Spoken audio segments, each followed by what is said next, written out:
सूर काव्य का महत्व। सूरदास भक्ति युग के प्रमुख कवि हैं। ये श्री कृष्ण भक्ति काव्य परंपरा के सिरमौर है। अष्टछाप के कवियों में इनका स्थान प्रमुख है। सूर के काव्यात्मक विशिष्टता और उत्कृष्टता का आधार है। संगीत का कलात्मक उपयोग ब्रजभूमि की लोक संस्कृति का आत्मसातीकरण, वात्सल्य चित्रण, स्त्री पुरुष संबंधों का स्वच्छंद चित्रण। सूर भक्त कवि और कृष्ण के उपासक हैं। पुष्टि मार्ग होने के कारण सूर की भक्ति प्रेम भक्ति थी।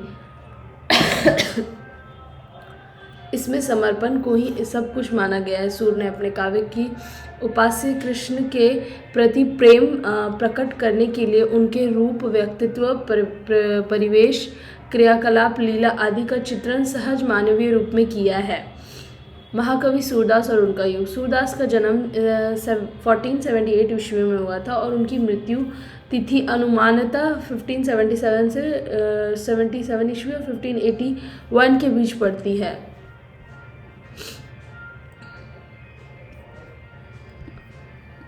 अष्टछाप और सूरदास।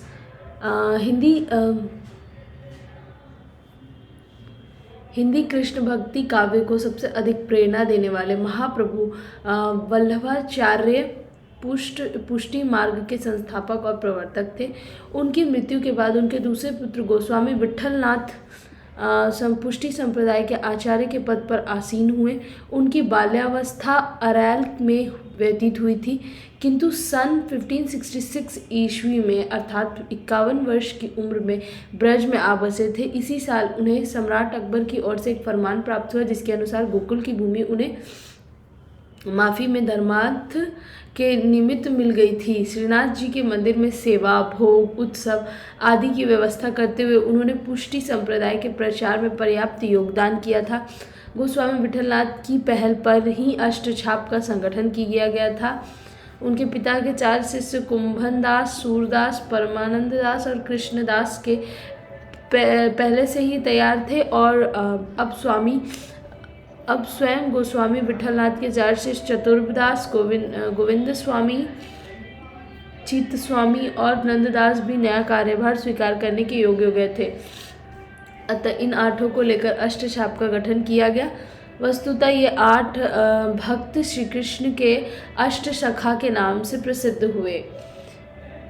सूरदास के समान ही परमानंद दास भी पुष्टि मार्ग में दीक्षा ग्रहण करने के पूर्व ही कविश्वर, संगीतकार और कीर्तनकार के रूप में अपनी क्षमता और प्रतिभा प्रमाणित कर चुके थे। इस तरह कुंभन दास महाप्रभु वल्लभाचार्य के निकट संपर्क में बहुत पहले से थे और पुष्टि मार्ग में दीक्षा प्राप्त कर चुके थे। भक्तन को कहाँ सिकरी सो काम वाला लोक प्रसिद्ध पद इन्हीं का है।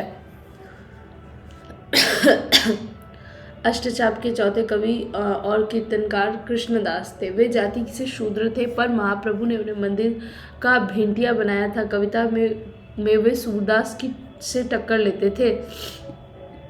अष्टछाप के अन्य 4 कवियों में सर्वाधिक ख्याति नंददास को मिली। भ्रमर गीत परंपरा की प्रगति रचना में कलात्मक योगदान की दृष्टि से भी नंददास की महत्ता स्वीकार की जाती है। छठे भक्त श्री चतुर्भुज दास थे, जो अपने पिता श्री कुंभन दास की भांति गृहस्थ जीवन बिताते हुए श्रीनाथ जी की सेवा में सदैव तत्पर रहते थे। भक्ति और कविता दोनों उन्हें उत्तराधिकार में मिली थी। 7वें भक्त गोविंद स्वामी भी प्रतीकात्मक पदावली के रचयिता और अच्छे गायक थे। संगीत में उन्हें दक्ष माना गया है।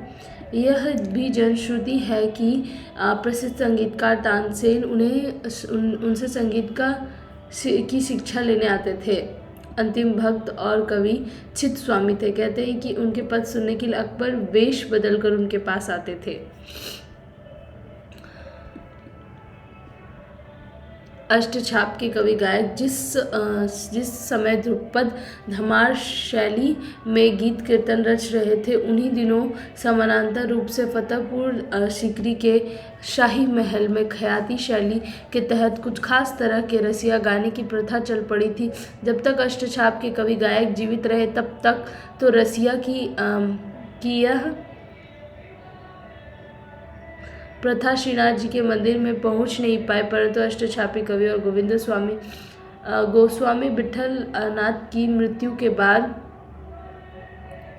रसिया गाने की प्रथा श्रीनाथ जी के मंदिर में धीरे धीरे पहुंच गई। कवि भक्ति आंदोलन और सूरदास, कबीर जैसी सूर और तुलसी की सम्मिलित सहमति थी। यही वह लोक सामान्य भाव भूमि थी इन चारों भक्त कवियों को एक दूसरे से जोड़ती थी। भक्ति आंदोलन के रचनाकारों के बीच जनसभाओं को अपनी अभिव्यक्ति का माध्यम बनाने के सवाल पर भी समान ढंग से प्रतिबद्धता और सहमति थी। इसलिए आप ये देखते हैं कि सूरदास उस जनभाषा में अपनी कविता रच रहे थे जो साहित्यिक सांस्कृतिक दृष्टि से अपरिष्कृत और पिछड़ी हुई थी, यद्यपि अपनी प्राकृतिक परंपरा के लिहाज से ब्रजभाषा लोक कंठों में रची बसी हुई थी और इसी वजह से सुमधुर हो गई थी। अन्य भक्त कवियों के समान सूरदास भी शास्त्रीयता के आग्रह और उसकी जकड़बंदी से मुक्त थे। अपने ज़माने के गृहस्थ आश्रम में रहने वाले लोक समाज को संबोधित कर अपने पदों की रचना कर रहे थे। उपयुक्त तीन सामान्य प्रवृत्तियों के कारण ही सूरदास की इतनी ख्याति नहीं है। सूर की अपनी कुछ निजी विशिष्टताएं भी हैं जो उन्हें भक्ति काल के क्लासिक कीर्तिकार का दर्जा प्रदान करने में अन्यतम महत्व रखती है। इन निजी विशिष्टताओं में 4 बातों का उल्लेख अवश्य ही होना चाहिए: संगीत का कलात्मक उपयोग, ब्रजभूमि की लोक संस्कृति का आत्मसातीकरण, वात्सल्य चित्रण और स्त्री पुरुष संबंधों में स्वच्छंदता अथवा उन्मुक्तता का अनुमोदन। भक्ति काव्य में जीवन दशाओं की बहुरंगी छवियों के अंकन से जो रागात्मक समृद्धि आई है, उसके मूल स्रोतों की खोज करने पर पता चलता है कि सूर के समान प्राय सभी रचनाकारों की ऐसी ही निजी विशिष्टताएं हैं जो संवेदनाओं के विस्तार में निसंदिग्ध रूप से सहायक सिद्ध हुई हैं।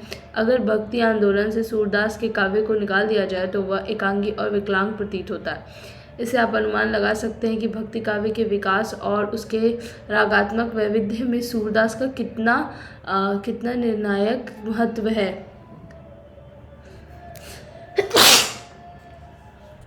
सूर्य काव्य के कलात्मक और ऐतिहासिक महत्व का वस्तुगत ढंग से समुचित मूल्यांकन के लिहाज से यह जरूरी है कि आप पहले यह जानने का प्रयत्न करें कि भक्ति काव्य में कृष्ण धारा का क्या महत्व है।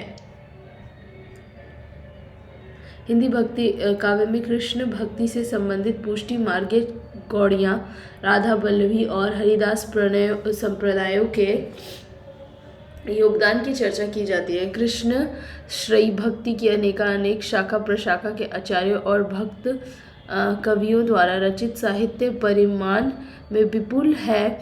अगर साहित्यिक और कलात्मक दृष्टि से निर्ममता पूर्वक चयन करना पड़े तो कहना पड़ेगा कि राधा वल्लभी संप्रदाय के हरिवंश गोस्वामी की पदावली रागात्मक संवेदना और माधुर्य की दृष्टि से अवश्य उल्लेखनीय है। इनके साथ हरिराम व्यास, चतुर्भुज दास, ध्रुवदास, हित वृंदावन दास आदि की भी चर्चा की जाती है। कृष्ण भक्ति काव्य में नंददास, रसखान और मीरा के उल्लेखों से ही इस भावधारा को परिपूर्णता मिलती है। मीरा किसी संप्रदाय में शामिल नहीं हुई थी, अतः उनकी भक्ति भावना पर निर्गुण संतमत और गिरिधर नागर के प्रति अनन्य प्रेम की दोहरी छाप दिखाई देती है। सूरदास समेत सभी कृष्ण भक्त कवियों का एक ही लक्ष्य था, रस, आनंद और प्रेम की युगल मूर्ति राधा कृष्ण की लीला का गायन। आचार्य रामचंद्र शुक्ल के इतिहास ग्रंथ में कृष्ण भक्ति शाखा के विवेचना के अंतर्गत यह मान्यता रखी गई कि कृष्ण भक्ति परंपरा में श्री कृष्ण के प्रेममयी मूर्ति को ही लेकर प्रेमत्व की बड़े विस्तार के साथ व्यंजना हुई है। उनके लोक पक्ष का समावेश उसमें नहीं है। इन कृष्ण भक्तों के कृष्ण प्रेमोन्मत्त गोपिकाओं से घिरे हुए गोकुल के श्री कृष्ण है। बड़े बड़े भूपालों के बीच लोक व्यवस्था की रक्षा करते हुए द्वारिका के श्री कृष्ण नहीं है। श्री कृष्ण के जिस मधुर रूप को लेकर ये भक्त कवि चले वह हास विलास की तरंगों से परिपूर्ण अनंत सौंदर्य का समुद्र है। कृष्णाश्रयी काव्यधारा की कीर्तियों में लोक संग्रह, लोक कल्याण और लोक चिंता के अभाव को आचार्य शुक्ल ने बार बार रेखांकित किया है।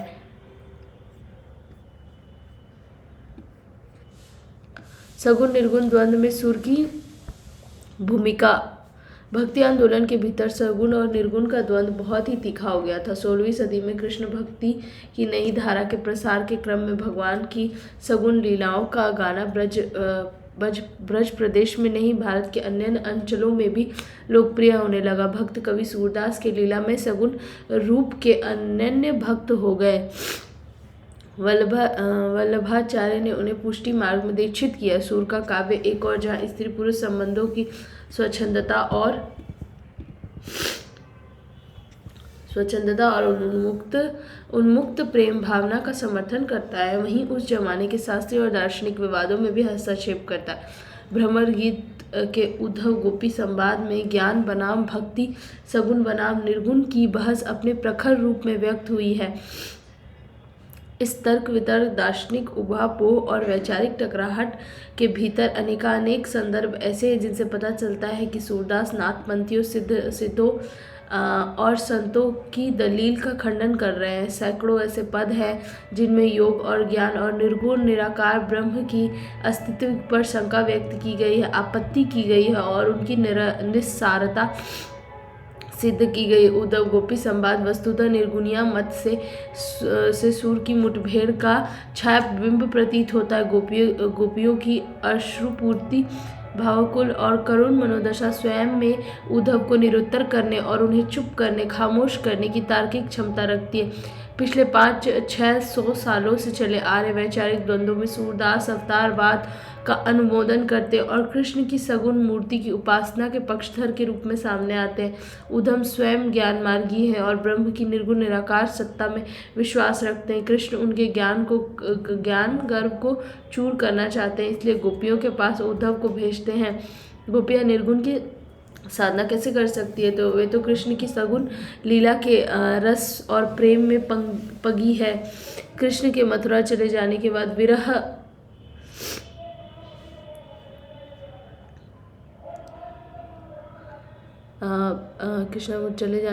व्याकुल हो रही है। उद्धव द्वारा निर्गुण साधना, योग साधना, नाथपंथी वज्रयायनी साधना का उपदेश सुनाकर गोपियाँ पूछती हैं, निर्गुण कौन देश को वासी, मधुकर हंसी मुसमझाए सहृदय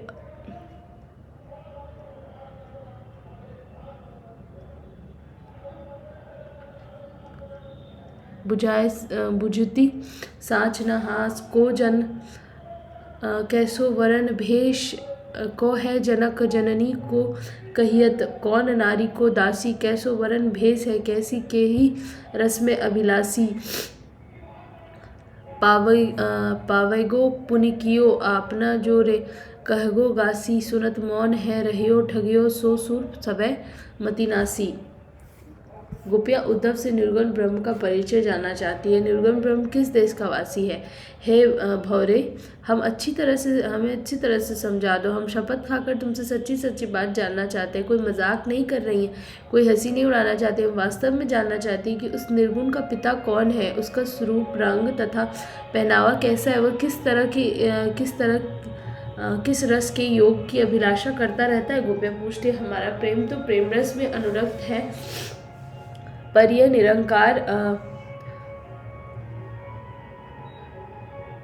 निरंकार ब्रह्म किस रस की इच्छा रखता है? उद्धव, यदि तुमने इन बातों का गलत उत्तर दिया तो अपने किए का फल पाओगे। गोपियों की दलील सुनकर उद्धव ठगे से रह गए, मौन हो गए और उनकी बुद्धि पंगु सी हो गई। सूरदास गोपियों के माध्यम से निर्गुण मतवाद के खंडन में ब्रह्म चिंतन संबंधी दार्शनिक विवादों के अस्त्रागार से अपने तर्क नहीं लाते। गोपियाँ बार बार लौकिक जीवन की कसौटी पर परम सत्ता या उपास्य अलौकिक सत्ता की अवधारणा को परखती है। इस वाद विवाद से यह स्पष्ट है कि सूरदास लौकिक जगत के मानवीय संबंधों को दर्शन में के केंद्र में रखते ब्रह्मचिंतन संबंधी अमूर्त और वायवीय अवधारणाओं से अपने जीवन दृष्टि को मुक्त रखना चाहते। इस गोचर लौकिक जगत से परे कोई अलौकिक परम सत्ता है, उसे योग क्रियाओं के माध्यम से पाया जा सकता है। यह कल्पना गोपियों को सन्निपात के मरीज का प्रलाप प्रतीत होती है। गोपियाँ उद्धव से व्यंग करती है, आप बड़े सयाने हो। उद्धव जानी परे सयाना नारियान को जोग लाए, भले जान सुजाना निगम तू नहीं पार पायो कहत जासो ज्ञान। नयन त्रिकुटी जोरी संगम जेहि करत, अनुमान पवन धरी रवि तन निहारत, मन ही राखे मारी सुर सो मन हाथ नहीं गयो ब्रंग बिसारी। हे उद्धव, आप तो बड़े चतुर मालूम पड़ते हो। योग का उपदेश स्त्रियों को आप ज्ञान देने आए हो। आप ज्ञान साधना द्वारा जिस निर्गुण ब्रह्म को जानने की बात कहते हैं, उसको तो वेद भी नहीं जान पाए।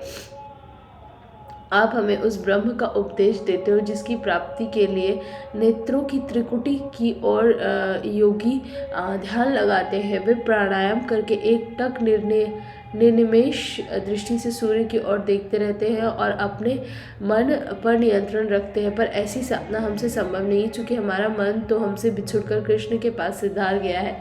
उस मन पर हमारा नियंत्रण कहाँ है। गोपियाँ पूछती है, रूप न रेख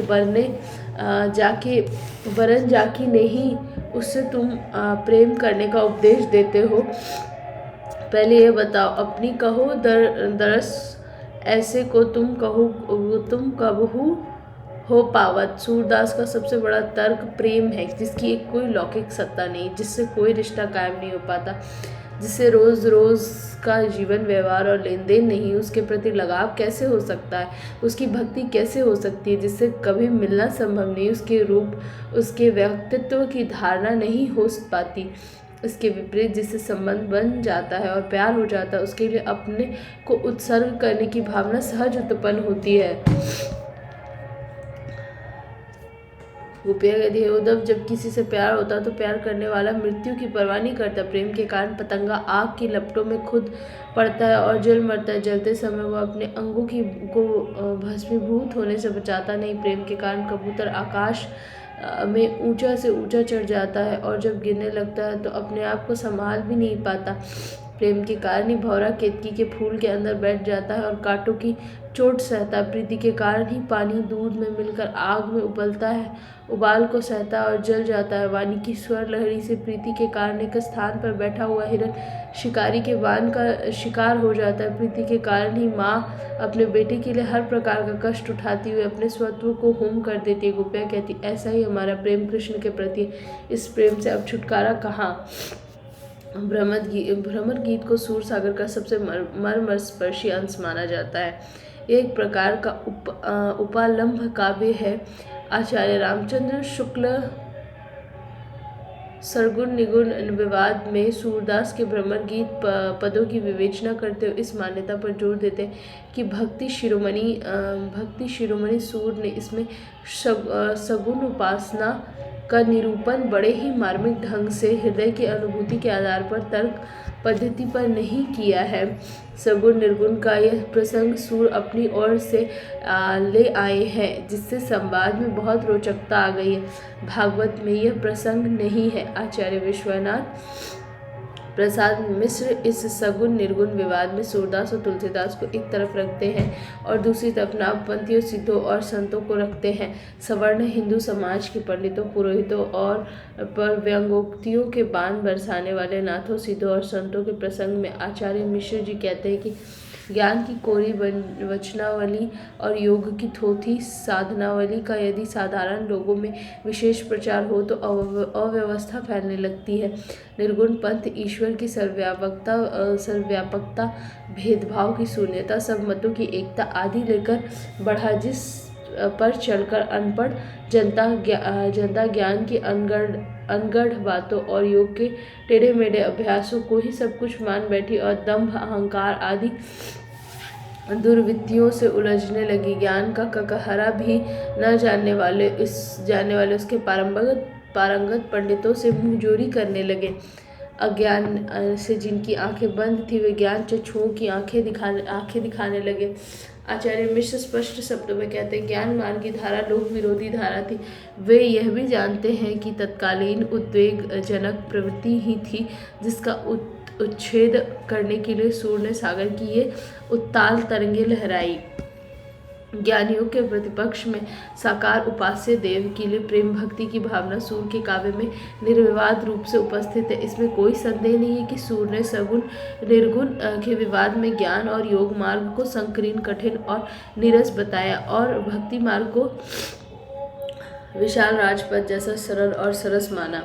विश्व की रूप विभूति और जीवन लीलाओं में मन को रमाने का जैसा अवसर भक्ति भावना के माध्यम से मिलता है, वैसा अंत साधना के चक्करदार रहस्य और गुहाय पथ से मिलना संभव नहीं है। सूर की यही तर्क पद्धति है जो भोली भाली गोपियों के संवाद के माध्यम से रस भरी भक्ति की रम्यता से सरोवार है। सगुण निर्गुण विवाद की यह द्वंद्वात्मकता ही भ्रमर गीत प्रसंग का प्राण है। गोपियों की प्रेम मगन तन्मयता, विह्वलता और भावना में पंगी तर्कशीलता के आगे अंततः उद्धव हार मान जाते हैं। उद्धव जब लौटकर मथुरा आते हैं और श्री कृष्ण को अपनी यात्रा का वृत्तांत सुनाते हैं तो एक तरह से अपनी पराजय मान लेते हैं। हे कृष्ण माधव जी, मैंने ब्रज जाकर सचमुच अति सुख प्राप्त किया। गोपियों के संसर्ग से मुझे अपार सुख मिला। आपने ज्ञान संदेश देने के बाद मुझे ब्रज के लोगों से मिलने भेजा था। यदि आप क्षमा करें तो मैं विनती करके उन सब बातों का वर्णन करना चाहता हूँ जिन्हें मैं वहाँ देखकर आया हूँ। आपने अपने श्रीमुख से जिस ज्ञान पंथ का उच्चार किया था वह उन्हें जरा भी नहीं सुहाया। जन्म भर के परिश्रम के बाद जो वैदिक सिद्धांत का ज्ञान होता है उसे तो श्यामा ने सहज ही सुना दिया। जिस रस का ज्ञान गोपियों ने किया है वह वेद, शेष नाग, शिव और ब्रह्मा को भी प्राप्त नहीं। उनके सामने मुझे अपना ज्ञान मार्ग की उपदेश कड़वी कथा समान लगा और मैं स्वयं ही उनके प्रेम रस के सागर में समा गया। मैंने उधर ब्रज में आपका ही रूप सर्वत्र देखा और मेरी आपके विषय में सारी तृषा, सारी जिज्ञासा शांत हो गई। आप कथा वस्तुतः अकथनीय, अनिर्वचनीय सी है, उसे आप ही जान सकते हैं, हम जैसे लोग उसे जान नहीं सकेंगे। इस तरह उद्धव ने अपना वृत्तांत सुनाने के बाद श्री कृष्ण के सुंदर चरणों को निहारा और अपने सौभाग्य पर अपने ही नेत्रों से हर्ष से भरे आंसू बहाए। सगुण निर्गुण विवाद में उद्धव का यह चित्र प्रस्तुत कर सूरदास मानवीय संवेदना का एक भाव विहल परिणाम दिखलाते हैं कि किस तरह गोपियों के आगे उद्धव हार कर लौटे हैं। सूर्य काव्य में प्रेम भक्ति, पुष्टि भक्ति, रागानुगा भक्ति या रागात्मिका भक्ति, ये सभी पारिभाषिक पद एक ही अर्थ में प्रयुक्त होते हैं। सूर की भक्ति पद्धति को परिभाषित करने के लिए प्राय इसी पद या शब्दावली का उपयोग किया जाता है। वल्लभाचार्य के संप्रदाय का नाम पुष्टि मार्ग था। सूरदास को इस संप्रदाय की दीक्षा स्वयं वल्लभाचार्य ने दी थी। भगवान के अनुग्रह या भगवत कृपा के रूप में पुष्टि की व्याख्या की गई। वल्लभाचार्य ने प्रवाह मार्ग, मर्यादा मार्ग और पुष्टि मार्ग, इन तीनों मार्गों में पुष्टि मार्ग को श्रेष्ठ बताया था। वल्लभ मत में प्रवाह मार्ग का अर्थ है दुनियादारी और संसारिकता के भवचक्र में फंसे रहना। मर्यादा मार्ग का अर्थ है वैदिक जीवन प्रणाली का अनुसरण और पुष्टि मार्ग का अर्थ है आत्मसमर्पण युक्त रसात्मक प्रेम के द्वारा भगवान की आनंद लीला में लीन रहना। इस तरह पुष्टि मार्ग का जो अनुयायी होता है उसके लिए भगवान लीला पुरुषोत्तम है। भक्त अपनी प्रेम भक्ति के लिए भगवान के अनुग्रह पर निर्भर करता है। वल्लभ मत के अंतर्गत यह मान्यता प्रचलित है कि जीवों पर अनुग्रह करने के लिए ही भगवान अवतार करते हैं। उनके अवतार का प्रयोजन लीला करना है। यह लीला आकस्मिक घटना नहीं बल्कि भगवान की नित्य लीला है। चूँकि भक्त की भक्ति भावना भगवान के अनुग्रह पर निर्भर करती है, अतः यह वैष्णव की नवधा भक्ति से भिन्न है और इसकी भिन्नता स्थापित करने के लिए ही इसका नामकरण पुष्टि भक्ति के रूप में किया गया। भक्ति की इस पद्धति में भजन पूजन नहीं होता बल्कि भगवान की लीलाओं के प्रति रागात्मकता का लगाव होता है, गहरी अनुरक्ति होती है और सच्ची प्रेम भावना होती है। अतः इस लगाव, अनुरक्ति और सच्ची प्रेम भावना की व्यंजना करने के लिए भक्ति की इस पद्धति को राग अनुगा, प्रेम लक्षणा और प्रेम भक्ति का नाम दे दिया गया है। प्रेम पुष्टि मार्ग में भगवान के रूप में श्री कृष्ण के परमानंद रूप की आराधना और उपासना की व्यवस्था की गई है। श्री कृष्ण सौंदर्य, आनंद और रस के अगार हैं। वेश विन्यास, गृह प्रसाधन, पाक कला, संगीत और काव्य सबको पुष्टि मार्ग में पर्याप्त प्रोत्साहन मिला है। दरअसल पुष्टि मार्गीय भक्ति गृहस्थ धर्म का निर्वाह करने वाले जन साधारण की प्रवृत्ति मार्गीय उपासना पद्धति के रूप में विकसित हुई थी। सांसारिक आकर्षणों को निषेध करने वाला यह भक्ति मार्ग नहीं था, इसलिए लौकिक मानवीय संबंधों के परिप्रेक्ष्य में सूर की प्रेमा भक्ति का भाव्य सौंदर्य अच्छी तरह पुष्पित पल्लवित हो सका था। सूर के काव्य में जिस प्रेम भक्ति की भावधारा मिलती है उसे सांप्रदायिक अर्थों में खाटी पुष्टि मार्ग सिद्ध करना एक दुस्साध्य कार्य है। डॉक्टर ब्रजेश्वर वर्मा इस प्रसंग से संबंधित विवादों में हस्तक्षेप कर यह बता चुके हैं कि सूर सागर में शुद्धाद्वैत या पुष्टि मार्ग की पारिभाषिक शब्दावली का प्रयोग नहीं मिलता है। यह स्पष्ट है कि वे शंकर अद्वैत के विरोधी थे और अद्वैतवाद के उस संशोधित रूप के समर्थक थे जिसमें भक्ति या भगवान तथा भक्ति के साधना उपकरणों की पृथक स्वीकृति भी संभव हो सके। उसे शुद्धाद्वैता कहें या द्वैता, कदाचित इस विषय में सूरदास विशेष चिंतित नहीं थे। सूरदास के उपास्य श्री कृष्ण हैं, जिनके प्रति गहरा अनुराग या प्रेमपूर्ण भावावेग व्यक्त करने के लिए उनके रूप, व्यक्तित्व, परिवेश, क्रियाकलाप, लीलामय स्वरूप आदि का चित्रण सहज मानवीय संबंधों के गतिमान संदर्भों के बीच किया गया है। अपनी इस काव्य कला की अनूठी प्रतिभा के स्फुरन के लिए वे पुष्टि मार्ग के सिद्धांतों की तोता रटंत शब्दावली पर निर्भर नहीं करते। आचार्य नंद दुलारे वाजपेयी की दृष्टि में यह ब्रजवासियों के कृष्ण संबंधी रस में भरा हुआ सागर ही सूर सागर है। ब्रज के समस्त जीवन का सार रस, माता के हृदय का रस, पिता के सुख का रस, शाखाओं के सहवास का रस, प्रियतमा से गोपियों के संयोग वियोग का रस, जो संपूर्ण कृष्णमय रस है, यही सूर सागर है। रागा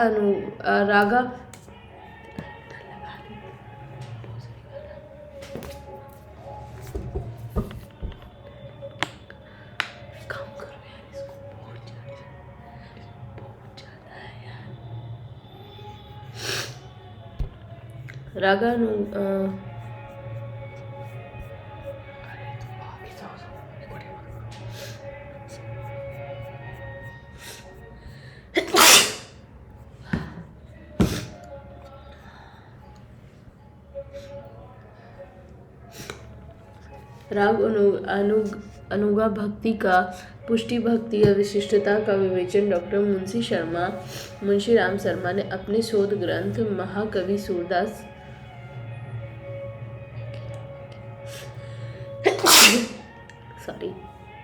में किया है।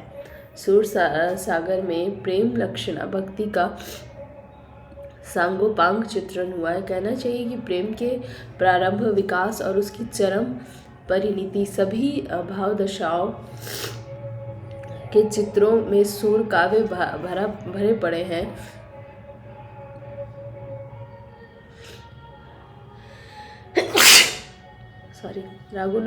रागुनाग भक्ति को प्रेम की चरम परिणति के रूप में स्वीकार किया गया है। भक्ति आंदोलन और सूरदास का काव्य नामक डॉक्टर मैनेजर पांडे के शोध ग्रंथ में सूरदास की भक्ति भावना का विस्तार पूर्वक विवेचना किया गया। उनकी मान्यता है कि माधुर्य भाव की मधुर भक्ति रागात्मिक भक्ति का श्रेष्ठ रूप है। इस मधुर शक्ति का स्थायी भाव माधुर्य कांता रति और मधुरति है। इस माधुर्य भाव की भक्ति का चरम रूप राधा तथा अन्य गोपियों से कृष्ण के स्वच्छंद प्रेम संबंध में व्यक्त हुआ है। सूर सागर में स्त्री पुरुष संबंधों के बीच सामाजिक मर्यादाओं के बंधन में बंधा हुआ संस्कार कहीं भी परिलक्षित नहीं होता, बल्कि स्वकीय और परकीय की नायक नायिका भेद वाली शास्त्रीय दृष्टि से मुक्ति प्रेम भक्ति है। मैनेजर पांडे ने ठीक ही कहा है कि राधा और कृष्ण परम चैतन्य के ही दो रूप हैं। उनका प्रेम पुरातन है, वे सनातन है, और उनका यह अलौकिक रूप लीला रूप है। उनकी गुप्त लीला शाश्वत है, प्रेम शाश्वत है, लेकिन इस प्रकट लीला में लोक लाज और कुल कानी की चिंता है। रास लीला में राधा नायिका है, वे रास के मध्य विराजमान है। कृष्ण जननायक है और राधा जगदीश प्रिया जगत जननी और जगत रानी है। वृंदावन में राधा कृष्ण का विहार नित्य है। रास लीला में राधा सब किया है, वे दोनों मूर्तिमान राग रागिनी है। रास लीला में राधा जीव है और सभी गोपियाँ ते। राधा गोपियों की आत्मा है। रास लीला के पश्चात ग्रीष्म लीला, युगल समागम, मान लीला, दंपति विहार, खंडिता प्रकरण, झूलन और वसंतोत्सव के सहारे राधा कृष्ण की प्रेम लीला चलती है। उल्लेखनीय है कि प्रेम भक्ति सिर्फ संयोग अवस्था में ही नहीं होती, वियोग के क्षण में भी प्रेम की स्मृति सताती रहती है और आँखों में प्रेमी का नित्य लीला स्वरूप जगमगाता रहता है। डॉक्टर पांडेय तो विरह दशा में ही प्रेम भक्ति की तन्मयता का उत्कर्ष मानते हैं। उनके अनुसार सूरदास ने सिद्धांत रूप में भी प्रेम में विरह की दशा की आवश्यकता पर बल दिया है। वियोग प्रेम की सिद्धावस्था है, वह चित्त की समाधि अवस्था है जहाँ तन्मयता, तद्रूपता और तल्लीनता का चरमोत्कर्ष दिखाई पड़ता है। सूरदास की भाषा और रूप विधान 13वीं सदी के लगातार आधुनिक भारतीय भाषाओं के अभ्युदय के प्रमाण मिलते हैं। ब्रजभाषा के हिंदी क्षेत्र की एक आधुनिक भारतीय भाषा है। सूर अपने पदों की रचना इसी भाषा में करने लगे। इन पदों को गाकर सुनाने लगे। ये पद संगीत के सुरों में ढले हुए थे।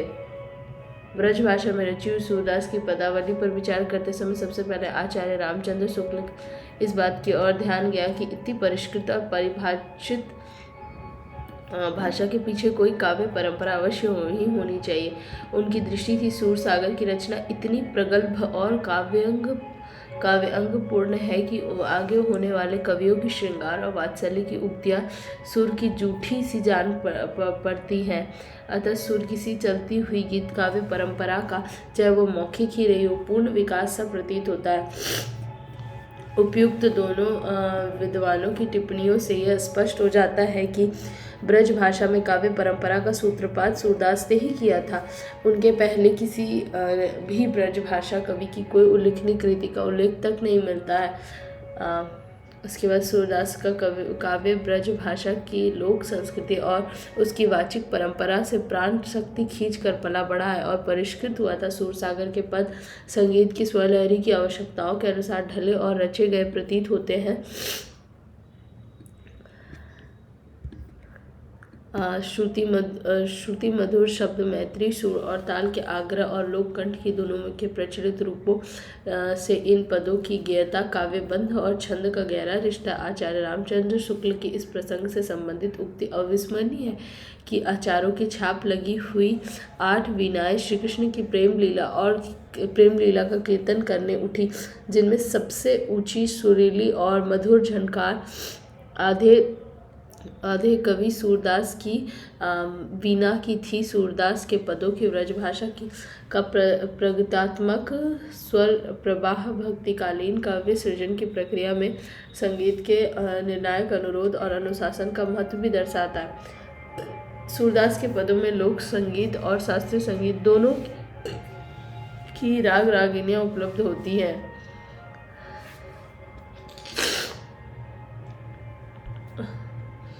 सुर काव्य की सृजनात्मकता, बनावट और कलात्मकता के निर्माण में भाषा 64 का पूर्व योगदान है। सूरसागर की काव्य भाषा के सौंदर्य, नाद तत्व और व्यंजकता को देखकर आचार्य रामचंद्र शुक्ल को आश्चर्य हुआ था। ऐसा प्रतीत हुआ मानो दीर्घ काल से चली आ रही किसी मौखिक काव्य परंपरा में सूरदास दीक्षित हुए हों। आचार्य हजारी प्रसाद द्विवेदी सूर की काव्य भाषा को अपूर्व सामर्थ्य बतलाते हुए मूलतः 2 कसौटियों को निर्णायक मानते हैं: शब्दों की मितव्यता और चित्रमयता। इन दोनों ही कसौटियों पर सूर काव्य की परख करते हुए कहते सूरदास में ये दोनों गुण हैं। दूसरे गुण में तो सूरदास की समता संसार के कुछ ही कवि कर सकते। सुर के पदों का काव्य उत्कर्ष मूलतः वक्रोक्ति श्लेष व्यंग्यार्थ और माधुर्य गुण से संपन्न शब्द मैत्री पर निर्भर करता है। कला की दृष्टि से इतनी समृद्ध काव्य भाषा बोलचाल और दिन बातचीत की नाटकीयता के बिना संभव ही नहीं हो पाती। उपमा रूपक उत्प्रेक्षा अतिशयोक्ति विभावना अंतर अर्थानत अन्यास आदि अलंकार सुर की काव्य भाषा में सहज ही उमड़े चले आते हैं। सुर में अरबी फारसी की शब्दावली भरी पड़ी है। ब्रज ने इस शब्दावली को बचा लिया। सुर के पदों में जहाँ भी वर्णन या कथा की प्रमुखता वहाँ दोहा रोला अथवा रोला दोहा का मिश्रित रूप छंद का विस्तृत रूप तो मिलता है। दोहा छपाई के मिश्रण से निर्मित नवीन छंद रूपों का भी प्रयोग हुआ है।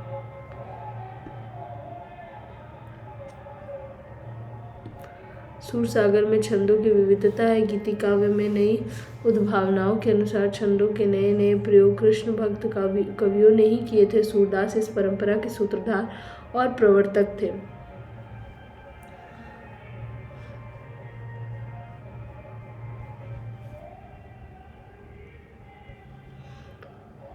उनकी कविता में ब्रज की लोक संस्कृति बोलती प्रतीत होती है। उनकी कविता गीतों में ढली है। अपने आराध्य कृष्ण की उपासना के लिए सूर ने पद गाकर रचे थे, इसलिए इसमें नृत्य रास वाद्य संगीत गायकी और ब्रज लोकगीत का गहरा प्रभाव है। 12वीं सदी से 17वीं सदी तक साहित्य और संगीत के क्षेत्रों में नया जागरण और कलात्मक उत्कर्ष आया, जिसमें सूरदास का योगदान महत्वपूर्ण है। श्रीनाथ जी के मंदिर में अष्टछाप के कवि गायक ध्रुवपद धमार शैली में गीत कीर्तन करते थे। सूरदास ऐसे भक्त कवि थे जिसके इष्ट देव के दरबार में जात पात के आधार पर कोई भेदभाव नहीं था। यही वह लोक सामान्य भाव भूमि थी जिन पर सभी भक्त कवियों की सहमति थी। निर्गुण और सगुण को लेकर भक्त कवियों में असहमति थी और सूर ने तो निर्गुण पर सगुण की श्रेष्ठता जतलाने के लिए ही भ्रमर गीत प्रसंग की रचना की। सूर की भक्ति प्रेम भक्ति थी जिसमें कृष्ण के प्रति समर्पण ही सब कुछ था। अब पढ़ेंगे सूर के काव्य में प्रेम।